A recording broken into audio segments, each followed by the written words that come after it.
നമസ്കാരം. ഞാൻ നിങ്ങളുടെ സ്വന്തം ശരവൺ മഹേശ്വർ. കൃഷ്ണശിലയായി എന്ന എൻ്റെ പരമ്പരയിലെ 181ാമത്തെ എപ്പിസോഡാണിത്. ഇന്ന് ഞാൻ നിങ്ങളോട് പറയുന്ന പ്രശസ്ത എഴുത്തുകാരനും വാഗ്മിയും ഒക്കെയായ 3 ഡോക്ടറേറ്റ് നേടിയിട്ടുള്ള ശ്രീ വെള്ളായണി അർജുനനെ കുറിച്ചിട്ടാണ്. അദ്ദേഹം എൻ്റെ പുസ്തകങ്ങൾ അയച്ചു കൊടുക്കുകയും അതിന് നിരവധി മറുപടികൾ എനിക്ക് അയച്ചുതരികയൊക്കെ ചെയ്തിട്ടുള്ള ഞാൻ ഒരൊറ്റ തവണ മാത്രമേ അദ്ദേഹത്തെ നേരിൽ കണ്ട് സംസാരിച്ചിട്ടുള്ളൂ. അദ്ദേഹത്തെക്കുറിച്ച് പറയുമ്പോൾ നമുക്കൊരു വാക്കിൻ്റെ അർത്ഥം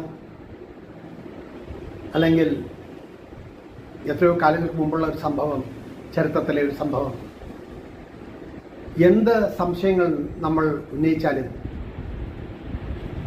അദ്ദേഹത്തിന് വ്യക്തമായിട്ടുള്ള ധാരണയും വ്യക്തമായിട്ടുള്ള മറുപടിയും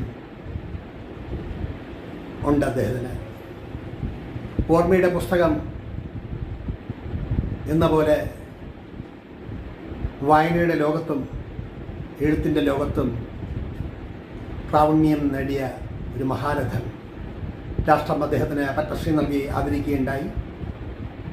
അതിലുപരി അദ്ദേഹത്തിൻ്റെ വിനയപൂർവ്വമുള്ള പെരുമാറ്റം, അദ്ദേഹത്തെ കണ്ട് പരിചയിച്ച് അദ്ദേഹത്തോടൊപ്പം നിരവധി അനുഭവങ്ങൾ പങ്കിട്ട ഒരുപാട് പേരുമായിട്ട് സംസാരിച്ചപ്പോഴും പറഞ്ഞു, ഇത്രയും സ്നേഹധനനായ ഒരു മനുഷ്യൻ, അറിവിൻ്റെ പാണ്ഡിത്യമുണ്ടെന്നോ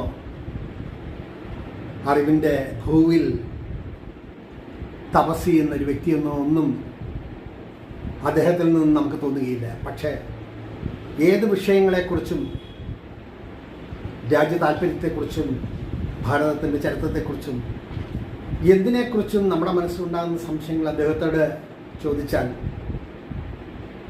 ഒരു 2 മിനിറ്റ്,